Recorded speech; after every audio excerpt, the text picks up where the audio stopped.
të respektuar, ju përshëndesim me kronikën vjetore për ngjarje që e karakterizuan vitin 2014. Televizioni Uskana si gjithnjë ka qenë pjesë të gjitha ngjarjeve që ndodhen brenda këtij harku kohor dhe në minutat vijuese ju ftoj të ndiqni emisionin special kushtuar vitit që lan pas.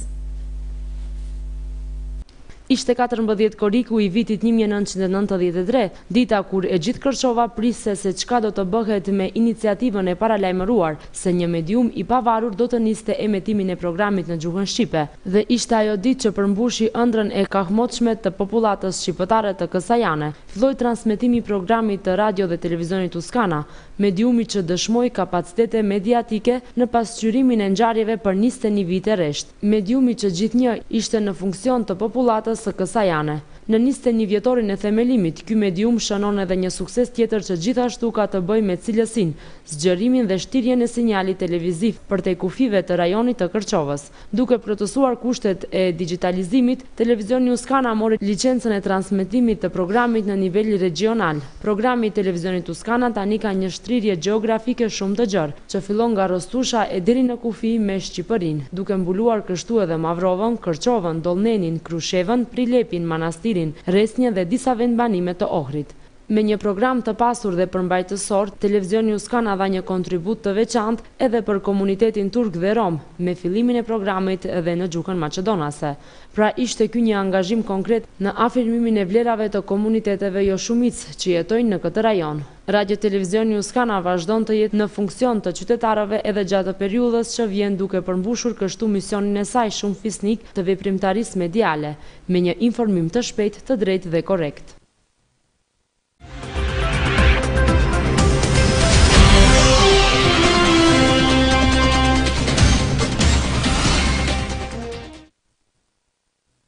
Njëra nga ngjarjet më të rëndësishme që e karakterizoi Kërçovën gjatë vitit 2014 ishte fushata e zgjedhjeve presidenciale dhe atyre parlamentare. BDI i tha jo presidentit të njanshëm. Zgjedhjet presidenciale dhe ato të parakohshme parlamentare në rajonin e Kërçovës u zhvilluan në një atmosferë të qetë dhe pa incidente të mëdha që do të ndikonin në procesin zgjedhor. Më së shumti deputet në zgjedhjet parlamentare fituan VMRO, DPMN dhe BDI.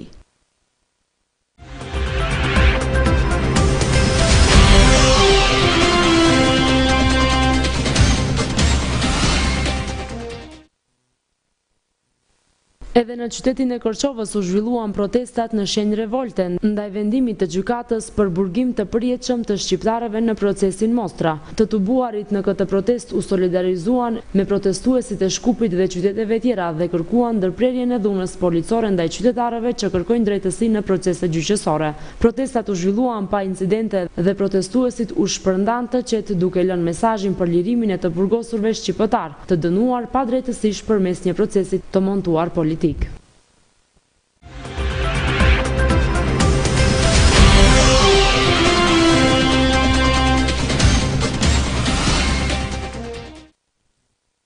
Në organizim të komunës së Kërçovës dhe shoqatës së veteranëve të luftës së UÇK-s në Pallatin e Kulturës në Kërçov u mbajt manifestimi tradicional Flaka e Janarit, që përkujton rënjen e dëshmorëve të kombit në janarët e përgjakshëm, Jusufe Bardhosh Gërvallën dhe Kadri Zekën. Manifestimin e 18 me radhë Flaka e Janarit kushtuar 3 figurave emblematike, Jusuf Bardhoshit e Kadriut, si dhe të gjithë të rënëve në janarët e përgjakshëm, e shpalli të hapur kryetari i komunës së Kërçovës Fatmir Dehari, i cili falenderoi të gjithë ata që nderuan këtë manifestim tradicional. Kryetari i shoqatës së veteranëve të luftës së UÇK-s, Fazli Veliu, pasi përshëndeti familjet e dëshmorëve të kombit, ushtarët e lirisë dhe invalidet e luftës, të burgosurit politik dhe bartësit e funksioneve udhëheqëse të luftës dhe të pas luftës, potencoi se flaka e përvitshme që ndizet 18 vite me radhë në kalan e Uskanës së lashtë përkujton lajmëtarët e lirisë, Jusufin, Bardhoshin dhe Kadriun, Recep Malën, Nuhi Berishën, Zahirin, Edmondin, Akifin dhe të gjithë ato që me rënjën e tyre dhanë mesazhin e sakrificës për idealet kombëtare.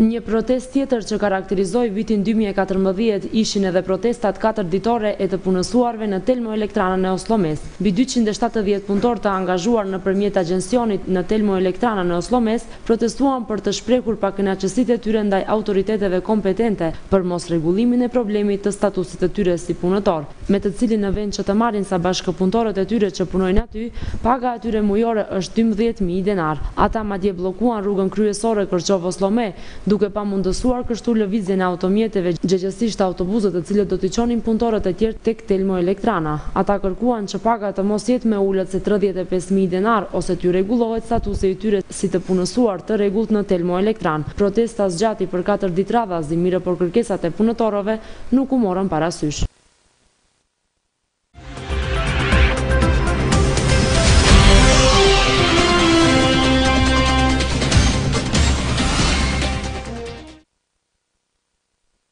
Me një ceremoni solemne në fshatin Izvor të Kërçovës u shënua fillimi i punëve në autostradën Kërçov-Ohërstruk me një gjatësi prej 57 kilometrash, ku janë planifikuar shtatura dhe një tuneli gjatë 2 kilometra në Presek. Për realizimin e këtij projekti, që do të kushtoj 274 milion euro, është angazhuar kompania kineze Sinohydro. Ky është projekti më i rëndësishëm në historinë e shtetit dhe projekti më i shtrenjtë gjatë 50 viteve të fundit, një investim strategjik i Maqedonisë që realizohet me ndihmën e qeverisë kineze.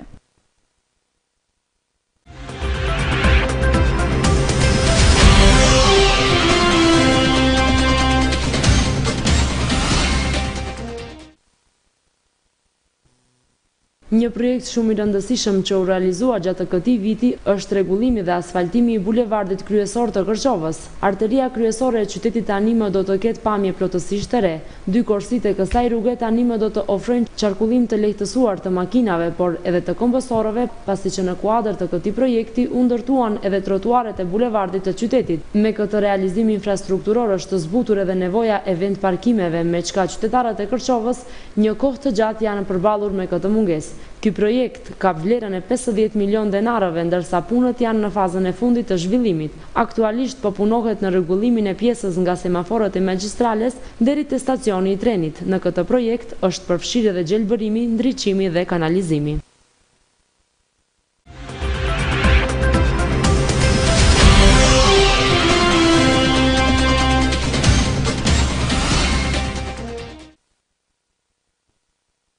Riasfaltohet rruga lokale e fshatit Mahmutaj, një projekt që u financua nga Banka Evropiane për Zhvillim dhe Rikonstruim, që kushtoi 115.000 euro. Ndërtimi i kësaj rruge është mirëpritur nga banorët e këtij fshati, të cilët në të kaluarën kanë hasur në vështirësi të mëdha në qarkullimin rrugor. Rruga lokale e fshatit Mahmutaj, e ndërtuar në vitet e 70-ta, ishte në një gjendje të rëndë, shkaktonte probleme dhe krijonte shumë vështirësi për lëvizjen e automjeteve.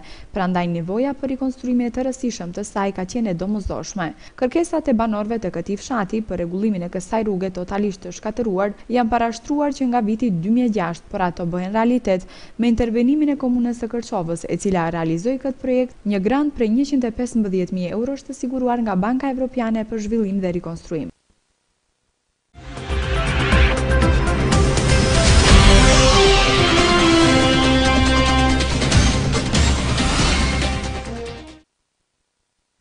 Me mbështetjen e komunës së Kërçovës u asfaltua rruga fshati Novosel. Në këtë investim të komunës së Kërçovës do të krijohen kushtet që mbi 300 banorë të këtij fshati të kenë mundësi që pa pengesa të zhvillojnë aktivitetet e tyre të përditshme. Shtresa e asfaltit që u shtruar nëpër lagjet e këtij fshati kap hapësirën e 500 metrave, ndërsa punën e kreu ndërmarrja për rrugë regionale dhe lokale. Sipas kreut të Kërçovës Fatmir Dahari, kjo nismë është projekti i komunës së Kërçovës, i cili ishte parapar me buxhetin e vitit 2014, ndërkohë që komuna i ka realizuar të gjitha synimet të cilat janë parapar me këtë buxhet. Aq më shumë nisma që kanë të bëjnë me infrastrukturën dhe mirëqenien e banorëve.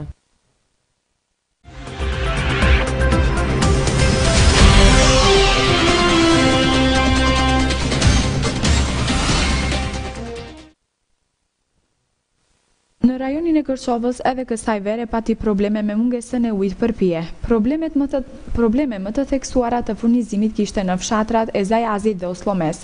Për këto arsye, në këto vendbanime, u aktivizua restrikcioni dhe ndërmarrja publike komunale zvendosi orarin e furnizimit që u publikuan në televizionin regional Uskana, së bashku me apelin për të shmangur përdorimin e sasive të ujit për vaditjen e hapësirave të gjerpëruara.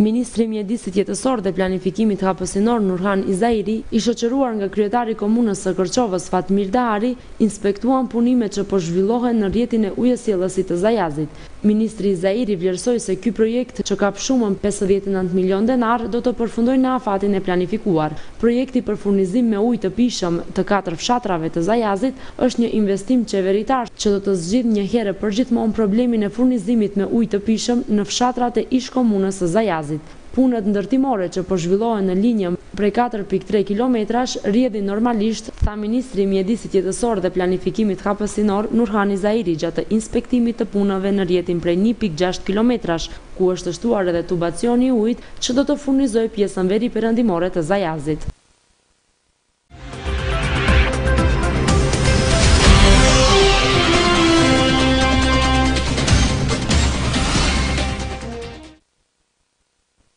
Ndërtesa e re spitalit të ri të Kërçovës fillimisht filloi të ndërtohet në fund të viteve 80, por ndërtimi i saj u ndërprer në vitin 1991. Punimet për rikonstruimin e tërësishëm të këtij objekti duhej të fillonin që në mars të këtij viti. Mirëpo edhe pse tani më kanë kaluar 9 muaj te kjo ndërtesë, ende nuk kanë filluar punimet dhe ky projekt duket i harruar. Nuk është hera e parë që qytetarëve kërçovar para fushatave zgjedhore që premtohen projekte të rëndësishme dhe ato të ngelen në hares. Punimet në këtë objekt do duhet të përfundonin për 16 muaj, ndërkaq vlera totale e investimit është vlerësuar rreth 200 milion denar.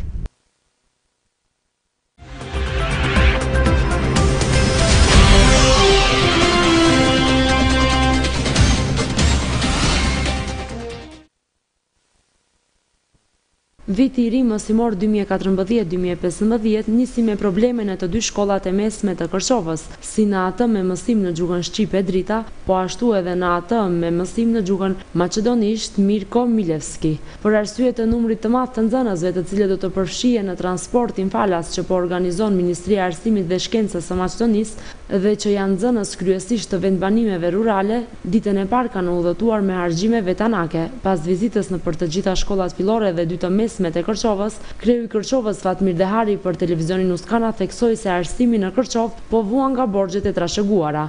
Me një fjalë, transporti i nxënësve krijoi rëmuj dhe kaos në fillimin e vitit të ri shkollor, por ai u zgjidh pas një intervenimi nga drejtoritë e shkollave dhe udhëheqjes së komunës së bashku me inspektoriatin e arsimit.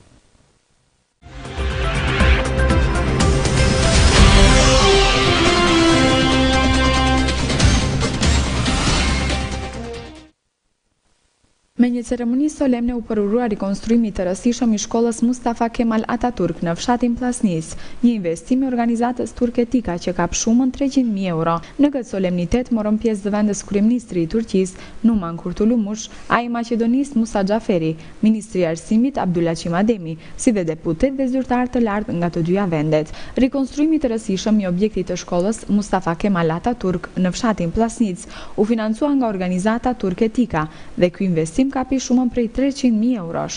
Qëllimi i vizitës së delegacionit turk në Maqedoni ishte promovimi i projekteve të realizuara nga organizata Tika, siç është edhe rikonstruimi i shkollës që mban emrin e babait të Turqisë moderne, Mustafa Kemal Ataturk.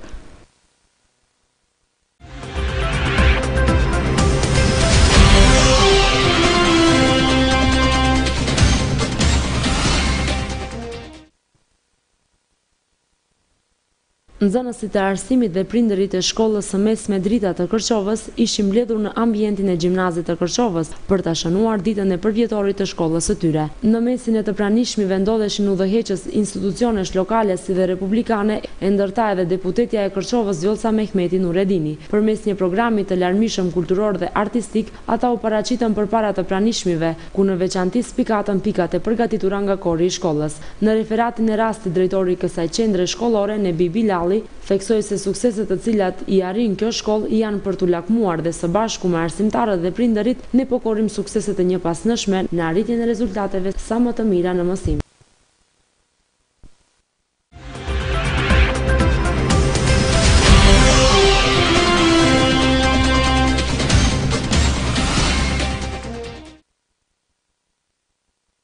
Në praninë e prindërve, nxënësve dhe mësuesve të fshatit Mahmudaj të Kërçovës, kreu i komunës së Kërçovës Fatmir Dehari dhe përfaqësuesit e investitorit të kryerjes së punimeve rreth ndërtimit të shkollës në fshatin Mahmude, delegacioni i kompanisë investuese Tika nga Turqia, të udhëhequr nga Dr. Mahmud Çevik, koordinator për Ballkanin dhe Evropën Juglindore, pranë kësaj kompanie dhe Teoman Tiriaki, koordinator i Tikas për Maqedoninë, bën hapjen solemne të shkollës të fshatit Mahmudaj, që është pjesë e shkollës fillore Sande Shterioski të qytetit të Kërçovës.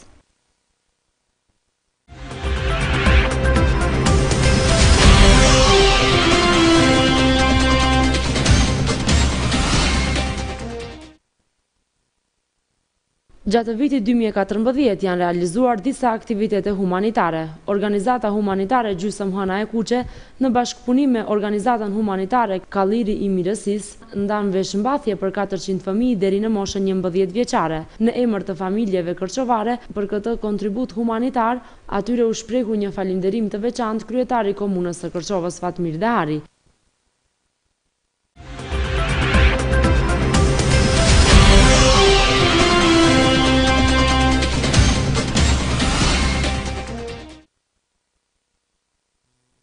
Në Pallatin e Kulturës në Kërçov u mbajt vera kulturore e Kërçovës, të cilën është shpalli të hapur kreu i kësaj komune Fatmir Dehari. Në natën e parë të këtij manifestimi u hape ekspozite e artit figurativ të shoqatës së piktorëve Draum Dakum, e cila në foajen e Pallatit të Kulturës në Kërçov qëndroi e hapur deri më 1 gusht. Me prezencën e tij këtë eveniment e madhështoi piktori i madh shqiptar me origjinë nga Kërçova Omer Kaleshi. Në kuadër të javës kulturore u mbajtën edhe disa aktivitete të tjera, siç ishte filmi, koncerti me yjet e estradës, programi për fëmijë dhe aktivitetet sportive.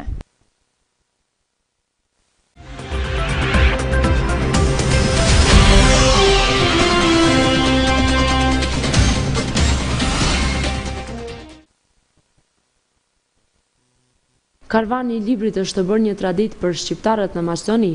Për të 10ën herë si vjet u ndal në Kërçovë, ku në ambientet e hapura përpara shtëpisë së kulturës së Kërçovës, botuesit nga Maqedonia, Shqipëria, Kosova dhe Çamaria prezantuan veprat më të reja para lexuesve kërçovar. Ky është një vit jubilar për Karvanin, i cili për 10 vite radhazi ka sjellë në Maqedoni veprat dhe shtëpitë botuese nga të gjitha trojet shqiptare para lexuesve të këtyre hapësirave. Karvani i librit 2014 është mbështetur nga Ministria e Kulturës dhe nga komunat Nikoqire.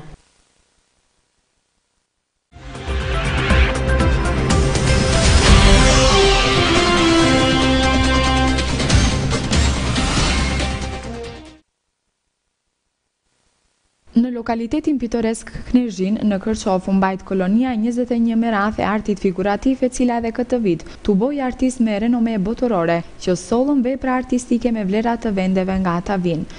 Në koloninë e artit figurativ të organizuar nga shoqata aksionare e Taj Mishtit, morën pjesë mbi 35 piktorë të rangut botëror nga 19 vende të botës, të cilët në kushte fantastike punuan vepra artistike me motivet nga trashëgimitë dhe kulturat e vendeve të tyre.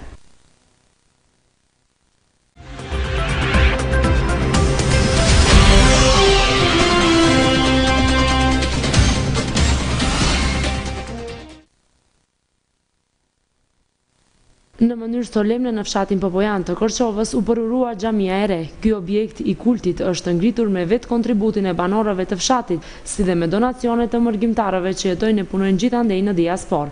Në praninë e përfaqësuesve të lartë të Bashkësisë Islame, në mesin e të cilëve edhe Shaqir Fetahu nga Miftinia e Gostivarit, përfaqësues nga Miftinia e Strugës të udhëhequr nga Miftiu i saj, përfaqësues të Miftinisë së Kërçovës të udhëhequr nga Miftiu Haxhi Murat Efendi Hyseini, strukturave udhëheqëse komunale të Kërçovës të udhëhequra nga kreu i komunës së Kërçovës Fatmir Dehari, imam të xhamive nga vendbanimet përreth, mysafirë si dhe banorëve të këtij fshati, është përuruar solemnisht objekti i xhamisë së re të fshatit.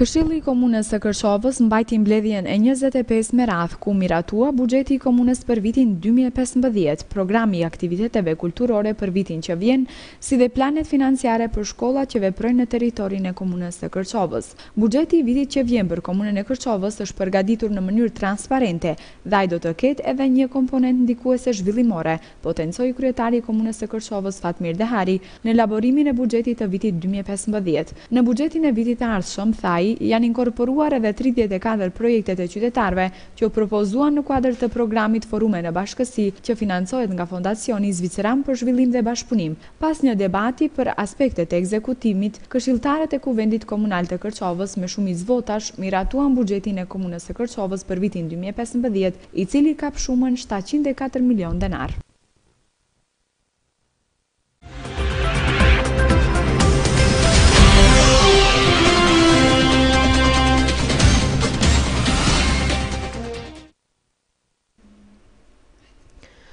Këtë vit e përmbyllim me rreshjet e mëdha të borës dhe me temperaturat e ulta që shkaktuan kaos në komunikacionin rrugor. Për shkak të trashësisë së borës, e cila ka arritur në 70 cm, kurse në disa vende malore trashësia e borës ka arritur deri në 1 metër, qytetarët nuk mund të lëvizin lirshëm në rrugët kryesore me automjetet e tyre. Nga ana tjetër, bora e parë nuk la me kaq në vendin ton, ajo u bë shkaktare që shkollat e mesme në qytetin të mbyllin dyert dhe me mësim do të fillojnë pas pushimit dimëror. Vështirësitë në qarkullimin rrugor vazhdojnë ende, pasi që autoritetet kompetente nuk ndërmorën masat e duhura për të pastruar dëborën. Nga ana tjetër, kreu i Komunës së Kërçovës Fatmir Dehari deklaroi se kanë marrë një aksion të madh ndaj pastrimit të rrugëve dhe ftoi qytetarët për mirëkuptim dhe mbështetje deri në tejkalimin e situatës së krijuar. Shikues të dashur, ishte kjo kronika e ngjarjeve që karakterizuan vitin 2014. Të shpresojmë se viti 2015 do të jetë më i begat dhe me sukses në realizimin e projekteve që do të përmirësojnë jetën e qytetarëve. Në emër të redaksisë të Radio Televizionit Tuskana, të gjithë shikuesve, ju urojmë gjithë të mirat në vitin 2015. Gëzuar.